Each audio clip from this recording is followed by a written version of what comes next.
আসিয়া রাদিয়াল্লাহু তাআলা আনহা আলাইহাস সালাম, ফেরাউনের স্ত্রী। এই মহিলা অনেক দামি মহিলা, মুসা আলাইহিস সালামের পালক মা। সুবহানাল্লাহ পড়েন। নিজের সন্তান ছিল না, সাইয়েদনা মুসা আলাইহিস সালামকে মায়ের মতো লালন পালন করেছেন। গোপনে গোপনে মুসা আলাইহিস সালামের উপর ঈমান এনেছেন। গোপনে গোপনে রাত্রিবেলা তাহাজ্জুদ পড়ে চোখের পানি ছেড়ে চাইতেন কার কাছে? ফেরাউনের বউ আর ফেরাউনের ফিনান্স মিনিস্টার, অর্থমন্ত্রীর বউ, দুইজন লুকিয়ে কালিমা পড়ে মুসলমান। ফেরাউন কিছু জানে না। সুবহানাল্লাহ। কি আল্লাহর খেলা! ফেরাউন লক্ষ লক্ষ বনী ইসরাইলের ছোট্ট বাচ্চাকে জবাই করেছে একটা বাচ্চাকে ঠেকানোর জন্য। নাম কি? মুসা। আর ফেরাউনের ঘরে আল্লাহ মুসাকে বড় করলেন। কোন সুবহানাল্লাহ! লুকিয়ে লুকিয়ে ঈমান আনলো। ফেরাউনের বউ আসিয়া, অর্থমন্ত্রীর বউ, দুইজন মিলে ফেরাউনের কাছে ঘটনা পৌঁছে গেল, খবর পৌঁছে গেল। ফেরাউন ডেকে পাঠালো। দুধের বাচ্চাকে নিয়ে ফেরাউনের অর্থমন্ত্রীর বউ হাজির।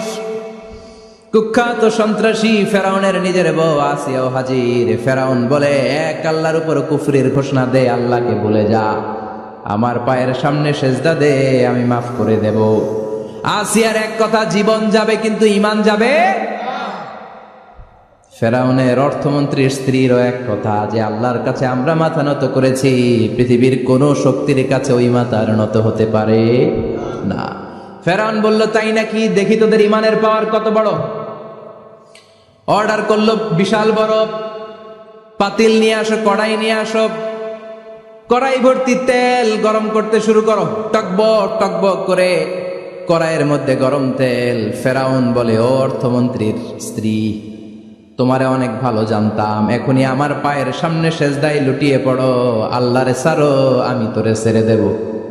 অর্থমন্ত্রীর বউ বলে, এত সোজা না। সুবহানাল্লাহ বলে। কি ঈমান?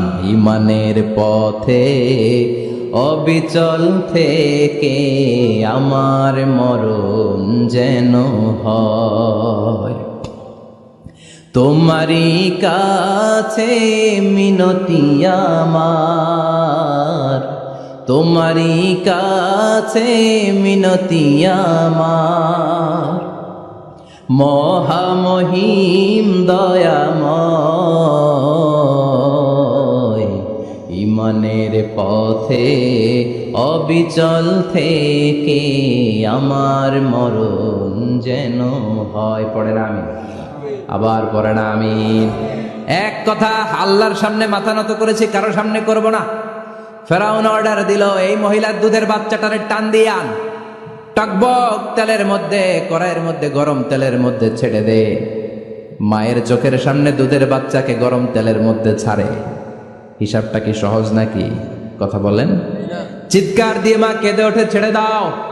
ফেরাউনের নির্দয় অন্তরে দয়া হয় না। দুধের বাচ্চাটারে তেলের মধ্যে ছেড়ে দেওয়ার পরে মুহূর্তের মধ্যে ছেলেটা রোস্ট হয়ে যায়।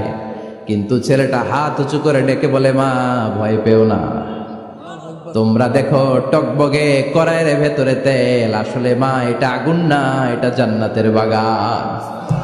ও মা, ফেরাউনের দিকে তাকাস না রে মা, আমার মতো দৌড় দিয়ে তেলের মধ্যে ঝাঁপ দে। আল্লাহু আকবার। ফেরাউনের অর্থমন্ত্রীর বউয়ের ঈমান দ্বিগুণ হয়ে যায়, 3 গুণ হয়ে যায়। সে বলে, ফেরাউন, গোটা পৃথিবীটারে এক পাশে করতে পারবি, কিন্তু আমার মাথাটা তোর পায়ের সামনে নোয়াতে পারবি?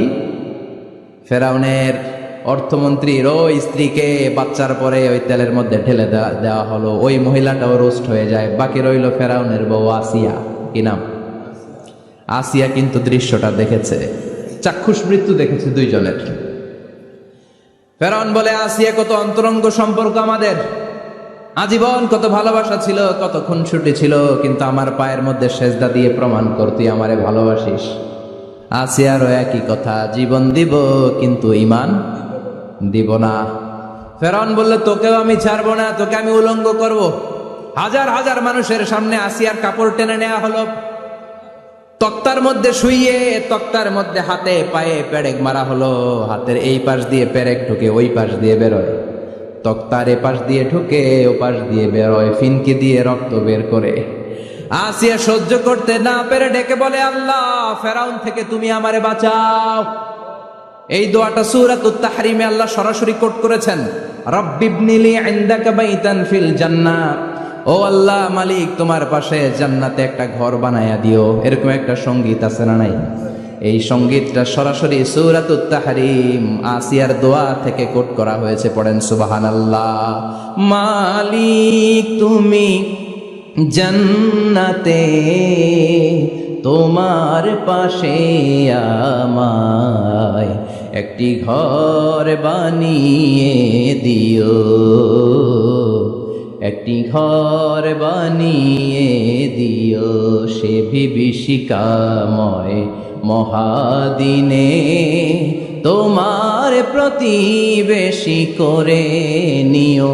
মালিক তুমি জান্নাতে, তোমার পাশে আমায় একটি ঘর বানিয়ে দিও, একটি ঘর বানিয়ে দিও। আল্লাহু আকবার।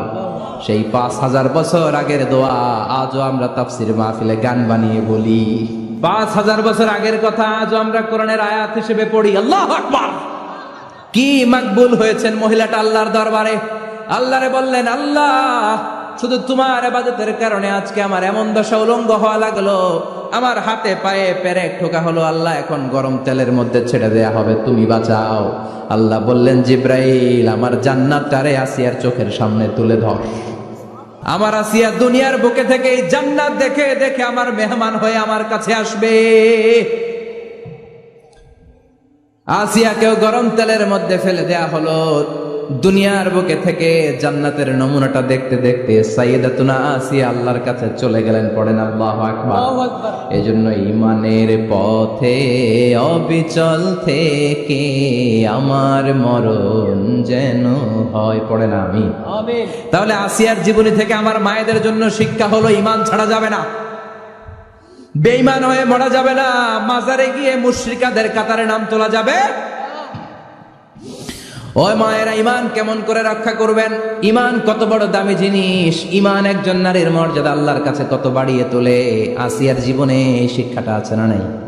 কথা কম আছে, বোঝা যায়, বোঝা যায়। তাহলে প্রথমে জানলাম কার কথা? হাজারের কথা। হাজারার জীবনী থেকে শিক্ষা ছিল তাওয়াক্কুল করতে হবে একজনের উপর, তিনি কে? আল্লাহ। আসিয়ার জীবনী থেকে আমরা কি শিখলাম? ঈমান রক্ষা করতে হবে। জীবন যাবে, ঈমান যাবে, জীবন যাবে, ঈমান যাবে। আসিয়ার জীবনী থেকে শিক্ষা হলো ঈমানের পথে অবিচল থাকতে হবে, ঠিক কিনা?